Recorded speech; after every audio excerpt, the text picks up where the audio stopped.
Precipitation जो trigger action हम सभी समझते नहीं थे कि मैं कैसे घबराऊं कि ट्रिगर एक्शन कब होगा, कब जबरदस्त थंडरस्टॉर्म आ जाएगा। तो ये ट्रिगर एक्शन होता है और ये बहुत दिन से दबा रहता है। ह्यूमिडिटी बन जाती है, मौसम बन जाता है, हवा का रुख भी बन जाता है, वो ट्रिगर एक्शन होता है। अब ये बांग्लादेश में हुआ, फ्रांस में हो रहा है, आप नेपाल में देख रहे हो, और ये ट्रिगर एक्शन क्योंकि जनता तो सताई हुई है। पाकिस्तान में भड़क सकता है जेन ज़ी वाला प्रोटेस्ट, इसीलिए कहा जा रहा है। देखिए खबर, पाकिस्तान के लिए खतरनाक सिग्नल्स मिल रहे हैं। पाकिस्तान के युवाओं में सरकार विरोधी नाराजगी जबरदस्त है। जेन ज़ी प्रोटेस्ट से बढ़ा आसिम मुनीर पर दबाव, इमरान की पार्टी शुरू कर सकती है जेन ज़ी प्रोटेस्ट। इमरान की पार्टी को मिला नया हथियार। असल में क्या होता है, पूरी दुनिया में कुछ चीजें ऐसी होती हैं जो एक बार होनी शुरू होती हैं तो उनका कैस्केडिंग इफेक्ट होता है, एक जगह से दूसरी जगह, और स्नोबॉल इफेक्ट होता जाता है, वो बड़ा होता जाता है, बड़ा होता जाता है। क्या ऐसे में ये जेन ज़ी वाली बात जो हो रही है, आप जानते हैं ये जेन ज़ी एक खास समय में पैदा हुए लोग जो आज 25 से 28 साल के बीच के हैं, उनको लेकर ये बात की जाती है। ऐसे में क्या ये जेन ज़ी में गुस्से का उबाल वहां इमरान खान लाने में कामयाब हो सकते हैं? क्योंकि आप जानते हैं यूथ वो वर्ग है सोसाइटी का जो खेलों से, खासतौर से क्रिकेट से बड़ा मुतासिर है इस सब कॉन्टिनेंट में, आप ये जानते हैं। तो क्या ऐसे में इमरान खान वाकई इसको हवा दे सकते हैं? कैसे? देखिए दिनेश जी, आज का युवा बहुत सतर्क है। हम समझते हैं ना, जैसे मैं बात करूं, जैसे जब बरसात होती है ना तो ह्यूमिडिटी चाहिए, ये इतना टेम्परेचर चाहिए, और एक ट्रिगर एक्शन होता है जिसको प्रेसिपिटेशन कहते हैं। मैं पायलट मौसम विभाग की बात कर रहा हूं। तो प्रेसिपिटेशन जो ट्रिगर एक्शन हम सभी समझते नहीं थे कि मैं कैसे घबराऊं कि ट्रिगर एक्शन कब होगा, कब जबरदस्त थंडरस्टॉर्म आ जाएगा। तो ये ट्रिगर एक्शन होता है और ये बहुत दिन से दबा रहता है। ह्यूमिडिटी बन जाती है, मौसम बन जाता है, हवा का रुख भी बन जाता है, वो ट्रिगर एक्शन होता है। अब ये बांग्लादेश में हुआ, फ्रांस में हो रहा है, आप नेपाल में देख रहे हो, और ये ट्रिगर एक्शन क्योंकि जनता तो सताई हुई है। नहीं सर, लेकिन हम तो ये पाकिस्तान में बहुत दिन पहले, आपको MQM याद होगा सर, किस तरीके से मौलाना ने पूरा ब्रिगेड निकाला, पूरा मार्च निकाला था, और पूरा पाकिस्तान एक तरीके से लग रहा था कि उनके साथ आ रहा है, लेकिन बड़ी बड़ी चतुराई से उसको दबा दिया गया था। तो क्या ये चतुराई एक बार फिर कामयाब होगी या इस बार तो ये विद्रोह होकर रहेगा? देखिए, जो MQM की बात करते हैं, फजलुर रहमान वाली बातें, उस समय भी ऐसा लगता था कि कुछ ना कुछ हो जाएगा। पाकिस्तान के अंदर से जितने यूट्यूबर्स हैं, इवन आप देखते होंगे, आप मीडिया के लोग हैं, वहां से भी मीडिया के लोग जो यूट्यूब बना के डालते थे, और जिस तरह से भारत का वो दिख रहे हैं एग्जाम्पल ये हो रहा है। इवन ओल्ड पीपल जो हैं पाकिस्तान के अंदर में, उनकी एक ये है कि एग्जाम्पल देखते हैं भारत कि भारत इतनी आगे ऊपर चला गया, हम पीछे रह गए। और 9 मई की जो घटना है ये कभी भी फूट सकती है, मेरा अपना अनुमान ऐसा है। मगर इसको ISI और पाकिस्तान आर्मी ने बड़े बेवकूफी से दबाया हुआ है, और उसका एक कारण है ये है कि ये जो 3-4 जो हम ये प्रदेश हैं जहां पर कि वहां से अलग होने की लड़ाई चल रही है, यदि वो जुड़ जाते, इसलिए वो हाथ जोड़ नहीं कर पा रहे हैं। बलूचिस्तान के लोग अपनी आज़ादी की मांग करें, डिफरेंट। जो TTP है वो अपनी डिफरेंट है खैबर पख्तूनख्वा के अंदर में। उसी तरह आप जाएंगे तो POK गिलगित बल्तिस्तान में ये अलग अलग है। यदि ये जुड़ गए तो ये तो इसके पहले, सबसे पहले यही आना था।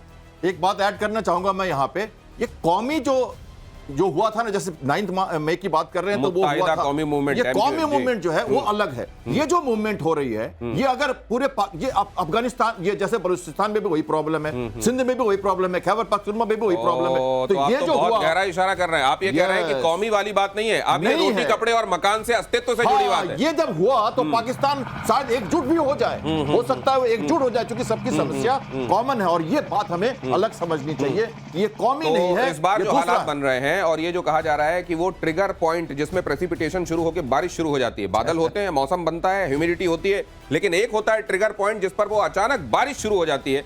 अब तो लगता है पाकिस्तान में बादल फटेंगे, और नेपाल के बाद अब फ्रांस में भी सड़क पर जेन ज़ी। अगली खबर देखिए, सड़क पर करीब 1 लाख प्रदर्शनकारी उतरे, बसों में आग, दफ्तरों में तोड़फोड़, राष्ट्रपति मैक्रों की आर्थिक नीतियों का विरोध।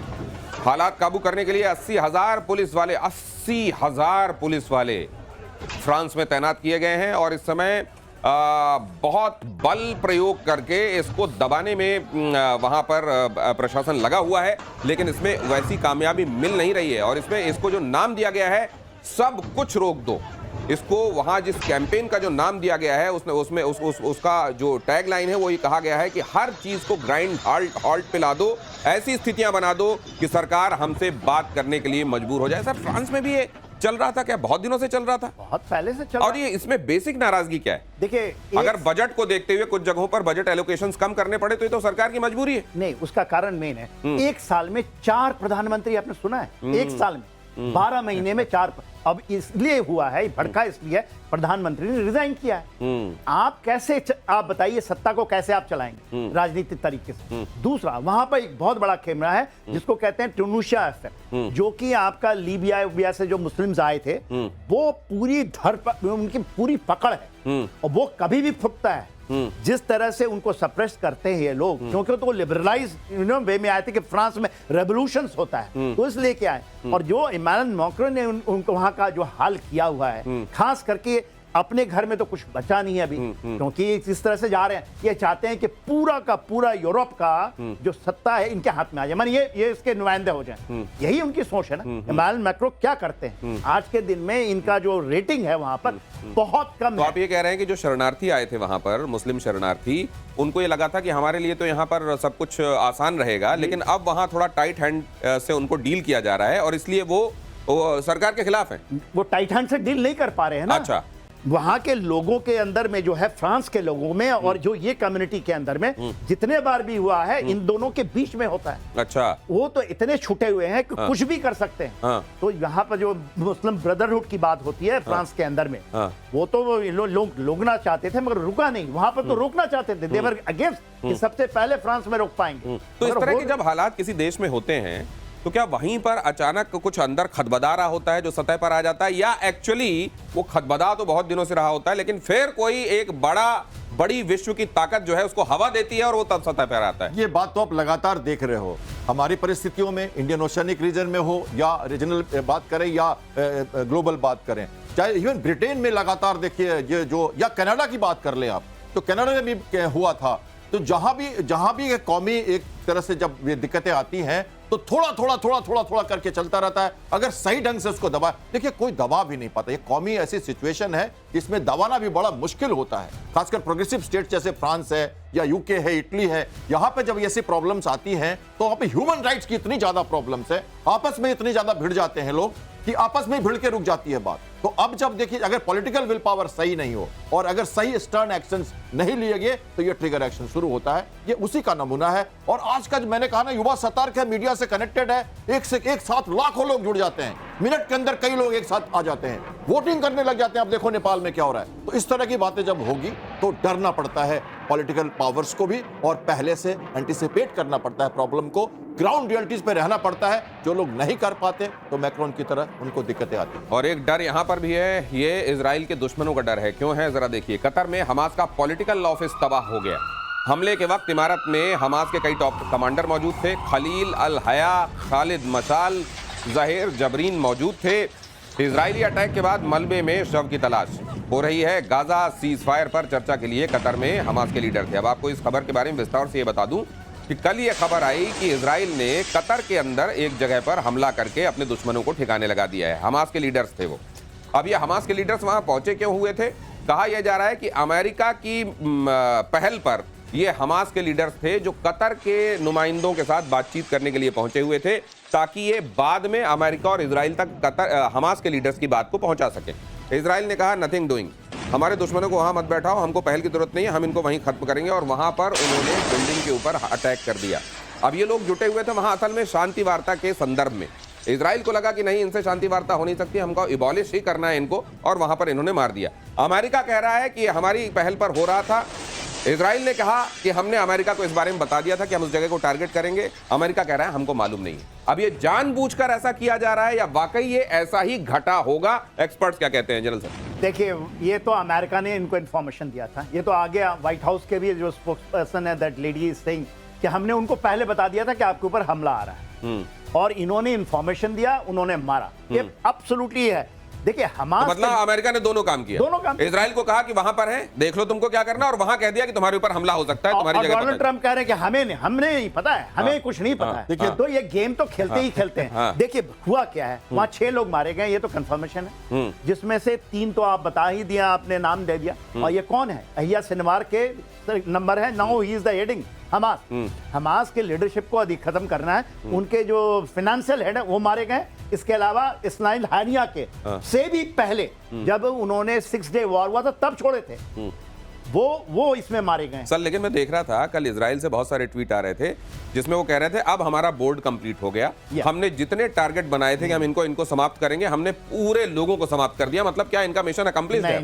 ये मैं बात बताना, ये मैं आपको एक कमेंट करना चाहता आ रहा हूं सर आपके पास। मैं खत्म कर दूं। देखिए इसमें से 6 तो ऑलरेडी वहां पर हैं, टर्की में बैठे हैं, और वहां पर जो बैठे हैं इस्तांबुल के अंदर में, तो वो तो उड़ेंगे ही। तो आप कह रहे हो सर अब ये टर्की तक पहुंचेगा मामला? 100%। ओ सर आप क्या कह रहे थे? मेरा कहना यह है यहाँ पे कि देखिए इजराइल एक अपनी नीति, सोची समझी नीति के तहत चल रहा है। कल मैंने आपको कहा था मिलिट्री रोल और क्लिंजिंग रोल, 2 रोल कर रहा है ये। मिलिट्री रोल में स्ट्राइक्स कर रहा है वो, और क्लिंजिंग रोल में पुलिसिंग का भी रोल, वो जैसे जेरूसलम में हो, वेस्ट बैंक में हो, या मोसाद के द्वारा ये जो अटैक देख रहे हैं आप दोहा में, या जो आपने देखा यमन में जो अटैक, तो या ग्रेटर इजराइल की बात करते हुए पेरिफेरल सिक्योरिटी लेते हुए क्लिंजिंग का प्रोसेस कर रहा है वो, और इनको मारते जा रहा है। अमेरिका ने कहा हमने बता दिया था, कतार ने बोला हमें नहीं बताया था आपने, कतार ने कहा कि हमें नहीं बताया था। अब देखिए इसके कारण जोर्डान वहां जा रहा है सडनली, सऊदी अरेबिया के चीफ वहां जा रहे हैं, आज कल पहुंच रहे हैं सुबह, और यूएई के चीफ जा रहे हैं। ये सडन मीटिंग है, ऐसे इनकी मीटिंग प्लान थी पर इन तीनों का प्लानिंग नहीं था।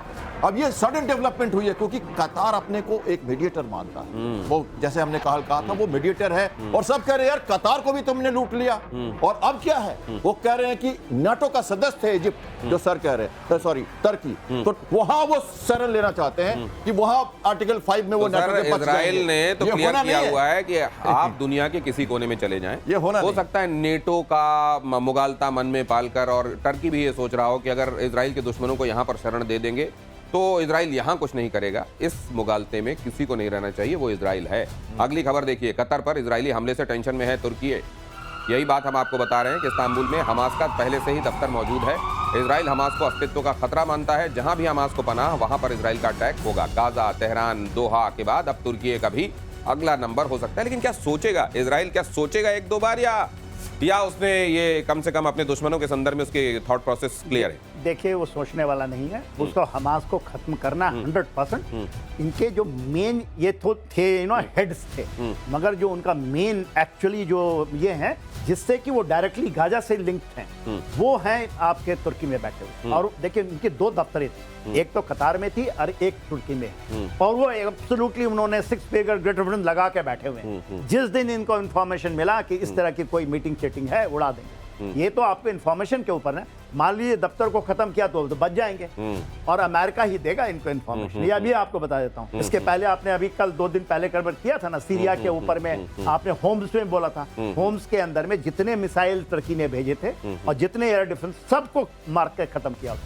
दमास्कस के बाद में भी जो उस इलाके में इजराइल ने नहीं छोड़ा, इजराइल कहीं नहीं छोड़ने वाला है। तो अच्छा भलाई इसी में है कि टर्की अभी उनसे कह दे कि यहाँ से चले जाओ, यहाँ पर मत दिखाई देना, नहीं तो फिर सॉवरेनिटी की चिंता करनी छोड़ देनी चाहिए। क्योंकि अगर वहां दुश्मन है, दुश्मन को पनाह दी गई है, तो सॉवरेनिटी वाला कार्ड फिर आप नहीं खेल सकते, कम से कम इजराइल के साथ। और कतर अटैक पर इजरायली मीडिया का बड़ा दावा, इजरायली हमले को अमेरिका की मंजूरी थी। यूनाइटेड स्टेट्स अफसरों को दोहा हमले की थी जानकारी। सवाल है कि क्या ट्रंप ने कतर में भी खेल कर दिया?